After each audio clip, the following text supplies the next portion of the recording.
Temps, ça renvoie à la durée et au moment. Je m'explique. La durée, c'est la durée absolue, celle de la représentation et de tout ce qu'il y a autour. Et ça varie en fonction du spectacle, de l'époque et du rapport au théâtre. La durée est relative, le rapport entre celle vécue par les spectatrices et celle des événements de la pièce. Cette notion est au centre de la règle de l'unité de temps. Le rythme et la longueur des séquences. Et le moment, ça implique le moment historique dans lequel s'inscrit la fiction. Le fait que le théâtre est toujours au présent, les différents contextes qui entrent en jeu. Les temps de la fiction, mais aussi de l'écriture et de la représentation. Sachant que la mise en scène peut rajouter des signes avec d'autres référents historiques. Texte.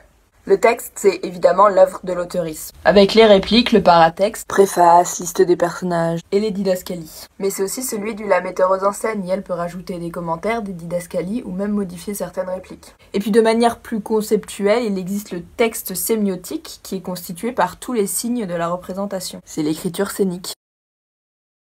Théâtre dans le théâtre. C'est la version spécifique au théâtre de la mise en abîme. Quand une pièce de théâtre est jouée dans une pièce de théâtre. En termes de compréhension et de symboles, ce qui se passe dans le spectacle interne montre la vérité. Là où le spectacle qu'on regarde, c'est l'illusion. L'exemple connu, c'est dans Hamlet, lorsque des comédiens indiennes jouent devant le roi le crime qu'il a commis pour le démasquer. Le théâtre dans le théâtre, ça crée une espèce de distanciation. Mais c'est pas exactement la distanciation brechtienne, puisque c'est l'artifice du spectacle dans le spectacle qui est montré et non pas celui du spectacle tout court.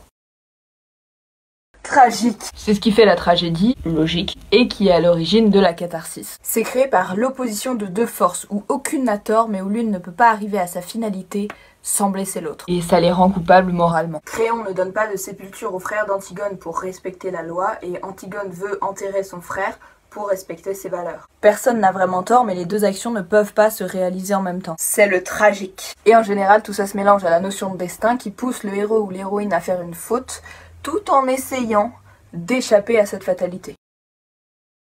Univers. Au théâtre, on a deux types d'univers. L'univers possible, ou monde possible, qui a été théorisé par Umberto Eco. J'ai pas tout compris, mais en gros, les univers possibles donnent accès à une expérience sensorielle et cognitive autre que celle du monde réel. S'ils font partie de notre culture, si on les connaît. L'univers encyclopédique. C'est toute l'expérience et la culture des spectatrices avec lesquelles elles reçoivent le spectacle. C'est des notions un peu complexes, mais ce que ça veut dire, c'est que la réception du spectacle dépend complètement de l'univers de la spectatrice. Et donc un même spectacle dans une même salle peut être reçu de manière différente par tous les spectatrices.